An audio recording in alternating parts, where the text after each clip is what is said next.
4 دانشجو نیمه شب در ترسناکترین دانشگاه افغانستان، ساختمانی که زمانی محل اعدام زندانیان خطرناک بوده و حالا پناهگاه ارواح سرگردان.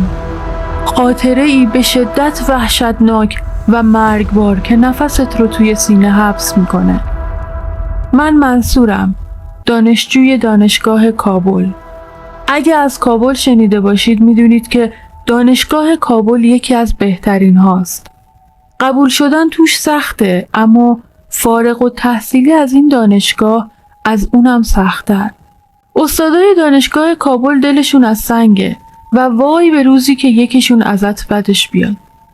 من 22 سالم بود، ترم 8م، آخرین ترم تحصیلیم.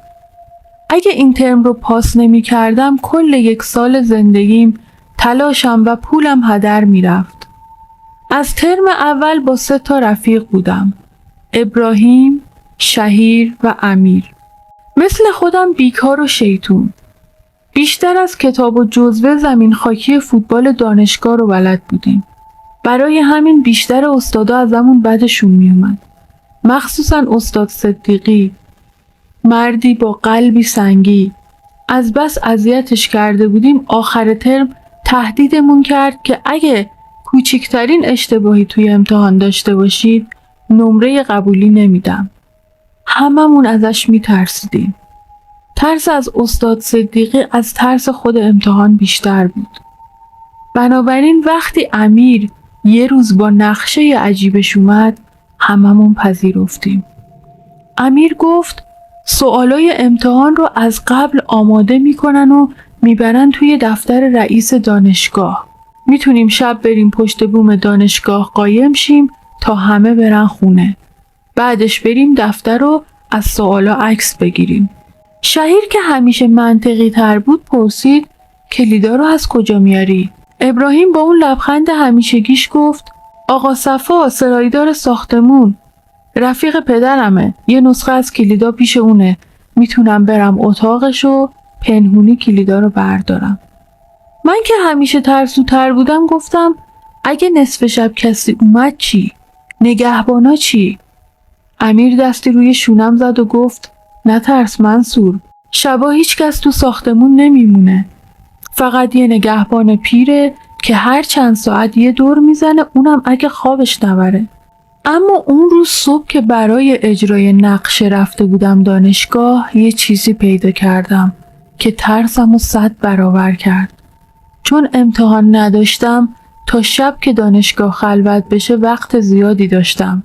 تو ساختمونای قدیمی تر میگشتم، با نگهبانای قدیمی حرف میزدم.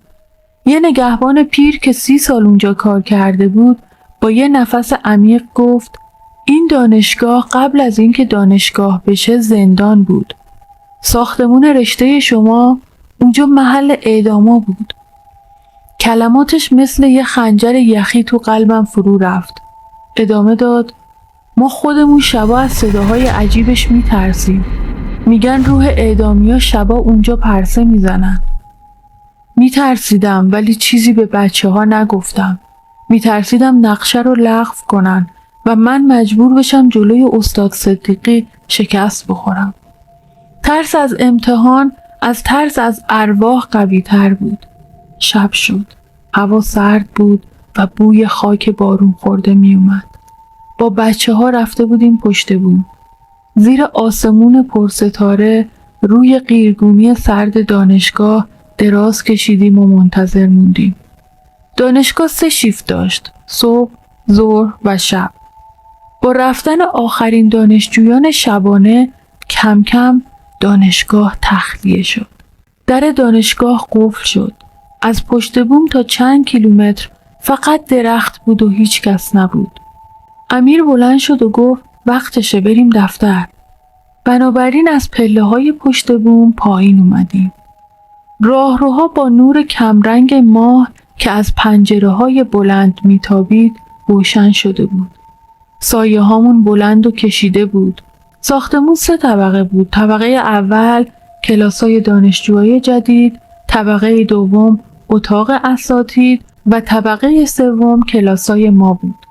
ما رفتیم طبقه دوم و به شهیر گفتم تو نزدیک در خروجی وایسا، گوشات تیز باشه، اگه کسی اومد خبر بده. راهروی طبقه اول دورادور شیشه‌ای بود. از داخل میشد بیرون ساختمون رو به خوبی دید. طبقه دوم یه راهروی بلند داشت که انتهاش میرسید به دستجویی. من، ابراهیم و امیر رفتیم سمت دفتر. ابراهیم با کلید قفل رو باز کرد. من و امیر رفتیم تو و ابراهیم دم در ایستاد که اگه خبری شد اطلاع بده. کشوها رو یکی یکی باز می‌کردیم و می‌گشتیم. سوالات همه رشته ها بود، فقط سوالات ما نبود. امیر که از بی‌نتیجه بودن کار عصبانی شده بود شروع کرد به فحش دادن به استاد صدیقی. از فحشاش خندم گرفته بود که وسط خنده هام دیدم ابراهیم ساکت شده و به یه نقطه توی تاریکی راهرو خیره شده. به امیر گفتم چی شده؟ چرا این خشکش زده؟ امیر با بی‌حوصلگی گفت ببین با کی اومدیم دزدی، انگار خوابش برده. با عصبانیت رفت و زد به شونه ابراهیم. گفت زنده ای؟ ابراهیم یه تکون خورد و با تعجب به ما نگاه کرد. انگار توی این دنیا نبود. امیر بهش گفت من خسته شدم، تو برو بگرد، من به جای تو دم در میمونم. به ابراهیم گفتم چی شده؟ گفت هیچی. دوباره شروع به گشتن کردیم. 1 ساعت گذشت، هنوز سوالاتو پیدا نکرده بودیم. عصبانی و ناامید شده بودیم. برگشتم سمت امیر که بهش بگم بیفایده است که دیدم اونم مثل ابراهیم شده. ایستاده بود و به دیوار خالی زل زده بود. گفتم شماها چتون شده؟ شوخی میکنین که اینطوری میکنین؟ ابراهیم با صدای لرزان گفت از راهرو صدا میاد. انگار یه چیزی میخواست منو به اون سمت بکشه. دلم میگفت برو. گفتم چرت نگو، دیوونه شدی؟ ناگهان شهیر از پایین پله ها دوید بالا. نفس میزد. صورتش سفید شده بود. امیر سرش داد زد چرا اومدی بالا؟ نگفتم پشت در وایسا، اگه کسی بیاد چی؟ شهیر با چشمای گشادش گفت از طبقه سوم صدا میاد، صدای رفت و آمد. امیر با عصبانیت گفت ما طبقه دومیم و هیچی نشنیدیم، تو که پایین بودی چطور شنیدی؟ شهیر قسم خورد به خدا صدا میاد، انگار یکی داره تو کلاسا راه میره. امیر که دیگه طاقت نداشت گفت من میرم بالا ببینم صدای چیه. من رفتم پایین، پشت شیشه در خروجی وایسادم که اگه کسی از بیرون اومد زود بفهمم. از اونجا ساختمان روبرو که دانشکده معماری بود دیده میشد. 3 طبقه بود و ساکت، اما یه دفعه دیدم چراغ یکی از کلاس‌های طبقه سوم روشن شد. نور زرد و کمرنگی بود. با خودم گفتم حتما یکی از استادا مونده داره کاراشو تموم میکنه، اما طبقه سوم اون ساختمون دفتر اساتید نبود، فقط کلاسای درس بود. دقیق‌تر نگاه کردم. یکی اونجا ایستاده بود و مستقیم به من نگاه میکرد. نور از پشتش میتابید و نمیذاشت چهرهشو ببینم، ولی مطمئن بودم زل زده به من. یه دفعه امیر از پله ها اومد پایین. اخم کرده بود. گفت هیچ کس اون بالا نیست، مسخرمون کرده. با عجله بهش گفتم بیا خودت ببین، تو ساختمون روبرو یه نفر هست. نگاه کرد و گفت الان نوبت توئه که ما رو دست بندازی؟ هیچ کس نیست. برگشتم که نشونش بدم، چراغ خاموش شده بود و هیچ کس نبود. گفتم به خدا یکی اونجا بود، داشت به من نگاه میکرد. امیر خندید، ولی خندش از ترس بود. گفت شاید جن بوده. امیر رفت و من داشتم بیرون رو نگاه میکردم که در همون لحظه از طبقه سوم ساختمان صدای قدم‌های زنانه اومد. صدای واضح کفش پاشنه‌دار روی زمین. با عجله رفتم سراغ بقیه. امیر که رنگش پریده بود گفت تا سوالا رو پیدا نکنم از اینجا نمیرم. ابراهیم از ترس میلرزید. گفت من دیگه 1 دقیقه هم اینجا نمیمونم. من گفتم منم اون صدا رو شنیدم. صدای کفش زنونه بود. از طبقه سوم میاد. امیر با انکار گفت شماها شوخیتون گرفته؟ میخواین منو بترسونین؟ یکی صدای کفش زنونه میشنوه، یکی تو ساختمون روبرو کسی رو میبینه. شهیر اومد سمت من، گفت تو هم دیدیش؟ ساختمون روبرو که چراغش روشن بود؟ گفتم پس تو هم دیدیش؟ گفت آره، تا خواستم به امیر نشون بدم خاموش شد. و بعد صدای کفش زنونه از طبقه سوم میومد. امیر عصبانی شد، موبایل منو گرفت، روشن کرد، گفت بریم بالا ببینیم این زن از جون ما چی میخواد. شهیر ترسیده بود، اومد کنار من. دیدم ابراهیم نیست. گفتم ابراهیم کجاست؟ شهیر گفت از ته راهرو صدا میاد، انگار صدای یه زنه که میگه بیا اینجا، میخواد منو به سمت خودش بکشونه.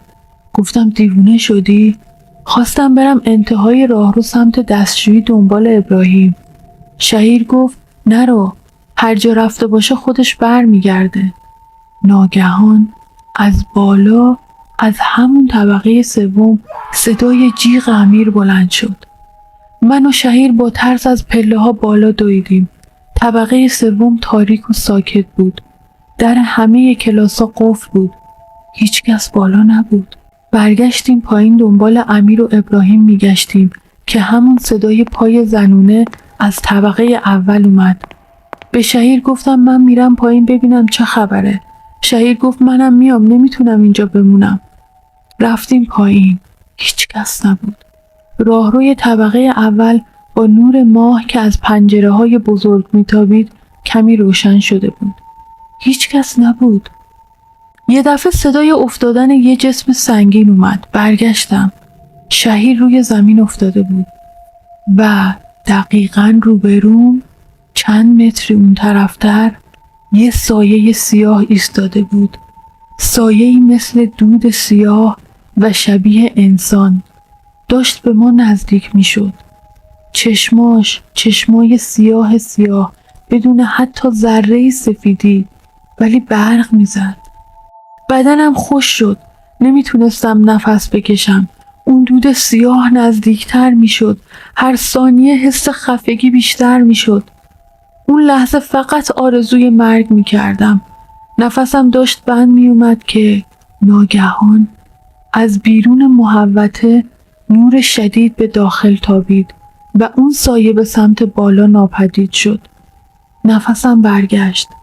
با زور شهیر رو که بیهوش شده بود از زمین بلند کردم. بردمش نزدیک در شیشه‌ای و فریاد زدم کمک، کمک، ما اینجاییم. نور مستقیم سمت ما بود ولی منشأ نور مشخص نبود. ناگهان نور قطع شد. همه جا تاریک شد. دیگه طاقتم تموم شده بود. دیوونه شده بودم. یه صندلی که کنار دیوار بود رو برداشتم، با تمام قدرت به شیشه ها کوبیدم. شیشه ها شکست. با شهیر که روی شونم بود از ساختمون بیرون رفتم و با تمام توانم فرار میکردم. هر بار به عقب نگاه میکردم میدیدم داره ما رو نگاه میکنه. از لابلای درختها فقط میدویدم که ناگهان شهیر به هوش اومد. گفت چی شده؟ گفتم هیچی، فقط فرار کن. با شهیر توی محوطه بزرگ و تاریک دانشگاه دویدیم. گم شده بودیم. از شدت ترس نمیدونستیم کجا بریم. بالاخره نور کمرنگ اتاق نگهبانی رو از دور دیدم. دویدیم سمتش. در رو با مشت میکوبیدیم. نگهبانا که از خواب پریده بودن ترسیده بودن که چه موجودیه این وقت شب. وقتی مطمئن شدن ما آدمیم در رو باز کردن. با نفس و صدای لرزان براشون همه چیزو تعریف کردیم. از ابراهیم، از امیر، از سایه. یکیشون که پیرتر بود با چشمای گشاد به من نگاه کرد و گفت ما روزا هم میترسیم بریم داخل ساختمون. شما نصف شب رفتین؟ گفتم دوستام هنوز اون تو هستن، باید بریم کمکشون. گفتن نمیتونیم، باید صبر کنیم تا صبح. تا آفتاب بالا نیاد ما قدم به اونجا نمیذاریم. 3 ساعت دیگه صبح میشه. اون موقع با پلیس میریم دنبال دوستاتون میگردیم. صبح که شد پلیس اومد و رفتن داخل ساختمان. من و شهیر رو بردن بهداری دانشگاه و بستری کردن. از شدت شوک بدنم درد میکرد. بعد از چند ساعت پلیس اومد سراغ ما. پلیس امیر رو پیدا کرده بود. توی ساختمون روبرو طبقه 3 همون جایی که چراغ روشن بود. زنده بود اما توی کما رفته بود. ابراهیم رو هم پیدا کردن. توی یکی از کلاسای طبقه سوم ساختمون خودمون. ابراهیم مرده بود. هیچ آسیب بدنی بهش وارد نشده بود و عجیبتر از همه این که پلیس گفت در هر دو کلاسی که امیر و ابراهیم توش پیدا شدن از پشت قفل بوده. اگه دوست داشتید ویدیو رو لایک کنید و کانال رو سابسکرایب کنید تا از داستان‌های پر از هیجان بعدی جا نمونید.